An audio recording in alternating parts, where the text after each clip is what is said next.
जय माता दी।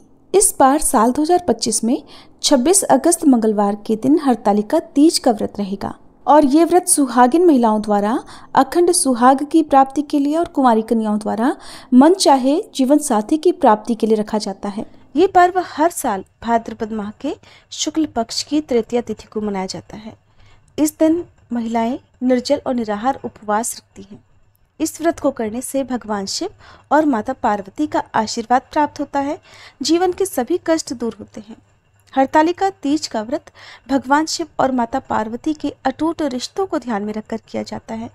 इस दिन महिलाएं 16 श्रृंगार करके पूजा करती हैं और अखंड सौभाग्य का आशीर्वाद प्राप्त करती हैं। इसके बाद हरतालिका तीज की कथा सुनती हैं। हरतालिका तीज की कथा सुनने और पढ़ने मात्र से ही भगवान शिव और माता पार्वती का आशीर्वाद मिल जाता है। सुख शांति और समृद्धि में वृद्धि होती है। ये कथा बहुत ही पवित्र मानी जाती है, इसलिए इस दिन हरतालिका तीज की कथा अवश्य पढ़नी या सुननी चाहिए। प्रिय भक्तों, आज की इस वीडियो में मैं आपको सुनाऊंगी हरतालिका तीज की कथा। हरतालिका तीज के व्रत से जुड़ी मान्यता ये है कि तीज का व्रत करने वाली स्त्रियां पार्वती जी के समान ही सुखपूर्वक पतिरमण करके शिवलोक को जाती हैं। सौभाग्यवती स्त्रियां अपने सुहाग को अखंड बनाए रखने और अविवाहित युवतियां अपने मन के अनुसार वर पाने के लिए हरतालिका तीज का व्रत करती हैं। इस दिन व्रत करने वाली स्त्रियां सूर्योदय से पहले ही उठ जाती हैं और स्नान करके पूरा श्रृंगार करती हैं। पूजा के लिए केले के पत्तों से मंडप बनाकर गौरी शंकर की प्रतिमा स्थापित की जाती है। इसके बाद पार्वती जी को सुहाग का सारा सामान चढ़ाया जाता है। रात में भजन कीर्तन करते हुए जागरण करके 3 बार आरती की जाती है और भगवान शिव और देवी पार्वती के विवाह की कथा सुनी जाती है। इस व्रत के व्रती को रात में सोना निषेध होता है। इसके लिए उसे रात में भजन कीर्तन के साथ रात्रि जागरण करना पड़ता है। व्रत के अगले दिन प्रातःकाल स्नान करने के बाद श्रद्धा और भक्ति पूर्वक किसी सुपात्र सुहागिन महिला को श्रृंगार सामग्री, वस्त्र, खाद्य सामग्री, फल, मिठाई और यथाशक्ति आभूषण का दान करना चाहिए। बालू या रेत के शिवलिंग बनाए हैं तो उनका जलाशय में विसर्जन किया जाता है और खीरा खाकर व्रत को संपन्न किया जाता है। प्रिय भक्तजनों, अब हम सब मिलकर भगवान शिव और माता पार्वती के श्री चरणों का ध्यान करते हुए भगवान शिव की स्तुति करके कथा का शुभारंभ करते हैं। जिनके दिव्य केशों पर आग के पुष्पों की माला शोभा देती है और जिन भगवान शंकर के मस्तक पर चंद्र और गले में मुंडों की माला पड़ी हुई है, जो माता पार्वती दिव्य वस्त्रों से और भगवान शंकर दिगंबर वेश धारण किए हैं, उन भवानी शंकर को मैं नमस्कार करती हूँ। एक बार कैलाश पर्वत के सुंदर शिखर पर माता पार्वती जी ने महादेव जी से पूछा, हे महेश्वर, मुझसे आप वह गुप्त से गुप्त बातें बताइए जो सभी के लिए सरल और महान फल देने वाली हैं। हे नाथ, यदि आप मुझसे प्रसन्न हैं तो आप मुझे दर्शन दें। और हे जगन्नाथ, आप आदि, मध्य और अंत रहित हैं। आपकी माया का कोई पार नहीं है। आपको मैंने किस भांति प्राप्त किया? कौन से व्रत, तप या दान के पुण्य फल से आप मुझको वर रूप में मिले? तब महादेव जी कहने लगे, हे देवी, मैं आपके सामने उस व्रत के बारे में कहता हूँ जो परम गुप्त है। जैसे तारागणों में चंद्रमा और ग्रहों में सूर्य, वर्णों में ब्राह्मण, देवताओं में गंगा, पुराणों में महाभारत, वेदों में साम और इंद्रियों में मन श्रेष्ठ है, वैसे ही पुराण और वेद सब में इसका वर्णन आया है, जिसके प्रभाव से तुमको मेरा आधा आसन प्राप्त हुआ है। हे प्रिय, उसी का मैं तुमसे वर्णन करता हूँ, सुनो। भादो मास के शुक्ल पक्ष की हस्त नक्षत्र के दिन इस व्रत का अनुष्ठान मात्र करने से सभी पापों का नाश हो जाता है। तुमने पहले हिमालय पर्वत पर इसी महान व्रत को किया था जो अब मैं तुम्हें सुनाता हूँ, ध्यानपूर्वक सुनो। तब पार्वती जी बोली, हे प्रभु, इस व्रत को मैंने किस लिए किया था ये मुझे सुनने की इच्छा है, सो कृपा करके कहिए। तब शंकर जी बोले, आर्यावर्त में हिमालय नामक एक महान पर्वत है जहाँ अनेक प्रकार की भूमि अनेक प्रकार के वृक्षों से सुशोभित है, जो सदैव बर्फ से ढके हुए और गंगा जी की कलकल ध्वनि से शब्दायमान रहता है। हे पार्वती जी, तुमने बाल्यकाल में उसी स्थान पर परम तप किया था और 12 वर्ष तक के महीने में जल में रहकर और वैशाख मास में अग्नि में प्रवेश करके तप किया। सावन के महीने में बाहर खुले में निवास कर अन्न त्याग कर तुम तपस्या करती रही। तुम्हारे उस कष्ट को देखकर तुम्हारे पिता को बड़ी चिंता हुई। चिंता में वह सोचने लगे कि मैं अपनी इस कन्या का विवाह किससे करूं। एक दिन देवर्षि नारद जी वहां आए और देवर्षि नारद ने तुम शैलपुत्री को देखा। तुम्हारे पिता हिमालय ने देवर्षि को अर्घ्य पाद्य आसन देकर सम्मान सहित बिठाया और कहा, हे मुनीश्वर, आपने यहाँ तक आने का कष्ट कैसे किया? कहिए क्या आज्ञा है? तब नारद जी बोले, हे गिरिराज, मैं श्री विष्णु भगवान का भेजा हुआ यहाँ आया हूँ। आप मेरी बात सुनो। आप अपनी कन्या को उत्तम वर को दान करो।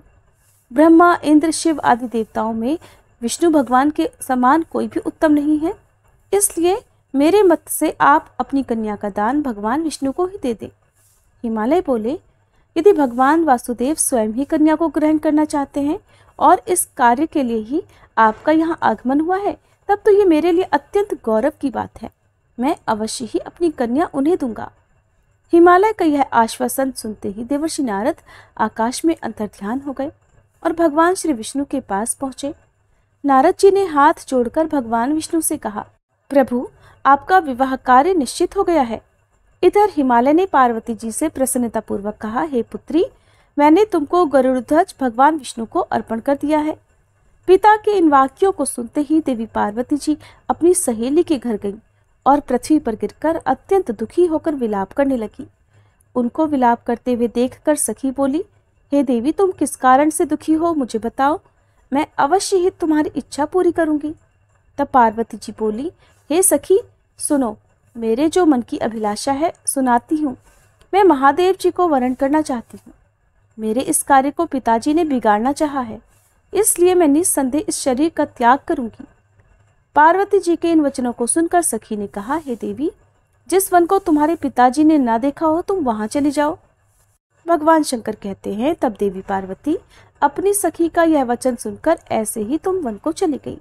पिता हिमालय ने इधर तुमको घर पर ना पाकर सोचा कि मेरी पुत्री को कोई देव, दानव अथवा किन्नर हरण करके ले गया है, और मैंने तो नारद जी को वचन दे दिया था कि मैं अपनी पुत्री का विवाह भगवान विष्णु के साथ करूंगा। हाय, अब ये कैसे पूरा होगा? ऐसा सोचकर वे बहुत चिंतातुर होकर मूर्छित हो गए। तब सब लोग हाहाकार करते हुए दौड़े और मूर्छा दूर होने पर गिरिराज से बोले कि हमें आप अपनी मूर्छा का कारण बताओ। हिमालय बोले, मेरे दुख का कारण ये है कि मेरी रत्न रूपी कन्या को कोई हरण करके ले गया, या सांप ने काट लिया, या किसी सिंह ने मार डाला। वो न जाने कहाँ चली गई, या उसे किसी राक्षस ने मार डाला है।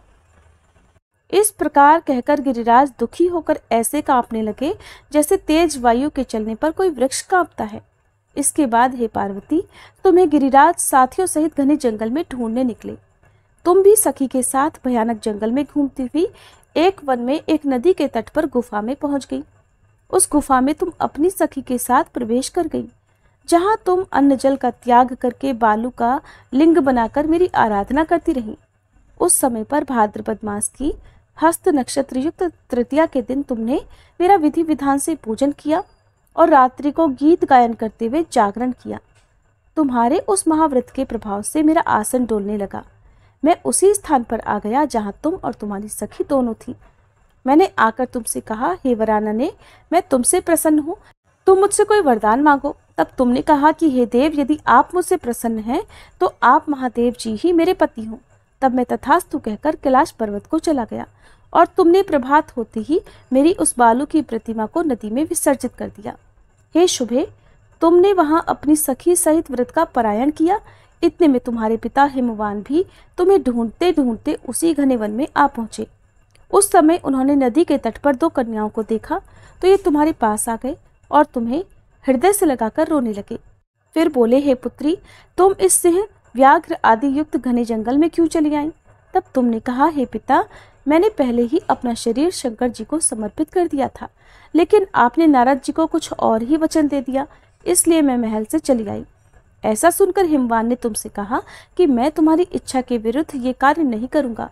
तब वे तुम्हें लेकर घर को आए और फिर तुम्हारा विवाह मेरे साथ कर दिया। हे देवी, उसी व्रत के पुण्य प्रभाव से तुमको मेरा अर्धासन प्राप्त हुआ है। इस व्रतराज को मैंने अभी तक किसी के सम्मुख वर्णन नहीं किया है। हे देवी, अब मैं तुम्हें बताता हूँ कि इस व्रत का ये नाम क्यों पड़ा। तुमको सखी हरण करके ले गई थी, इसलिए हरतालिका नाम पड़ा। पार्वती जी बोली, हे स्वामी, आपने इस व्रतराज का नाम तो बता दिया, लेकिन मुझसे इसकी विधि और फल भी बताइए कि इसके करने से किस फल की प्राप्ति होती है। तब भगवान शंकर जी बोले, सौभाग्य की इच्छा रखने वाली महिलाओं को ये व्रत पूरे विधि विधान के साथ करना चाहिए। व्रत में केले के खंबे से मंडप बनाकर उसे बंधनवारों से सुशोभित करें। उसमें तरह तरह के रंगों से युक्त रेशमी वस्त्र की चांदनी ऊपर तान दें। चंदन आदि सुगंधित द्रव्यों का लेपन करके महिलाएं एकत्रित हों। शंख, भेरी, मृदंग, घंटे, घड़ियाल आदि बजाएं। विधि पूर्वक मंगलाचार करके श्री गौरी शंकर की बालू निर्मित प्रतिमा स्थापित करें। फिर भगवान शिव पार्वती जी का गंध, धूप, पुष्प, दीप आदि से विधि पूर्वक पूजन करें। अनेक नैवेद्यों का भोग लगाएं और रात्रि को जागरण करें।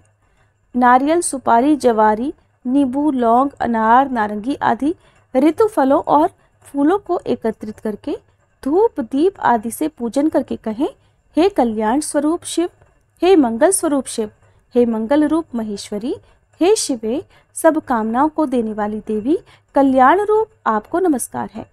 कल्याण स्वरूप माता पार्वती, हम आपको नमस्कार करते हैं। भगवान शंकर को सदैव नमस्कार करते हैं। हे ब्रह्म रूपिणी, जगत का पालन करने वाली माँ, आपको नमस्कार है। हे सिंहवाहिनी, मैं सांसारिक भय से व्याकुल हूँ, आप मेरी रक्षा करो। हे महेश्वरी, मैंने इसी अभिलाषा से आपका पूजन किया है। हे देवी, आप मेरे ऊपर प्रसन्न होकर मुझे सुख और सौभाग्य प्रदान कीजिए। इस प्रकार के शब्दों द्वारा उमा सहित शंकर जी का पूजन करें। विधि पूर्वक कथा सुनकर गौ, वस्त्र, आभूषण आदि ब्राह्मणों को दान करें। इस प्रकार से व्रत करने वाले के सारे पाप नष्ट हो जाते हैं। कथा समाप्त। प्रेम से बोलिए, बोले शंकर भगवान की जय, माता पार्वती की जय। उम्मीद है ये कथा आपको अच्छी लगी होगी।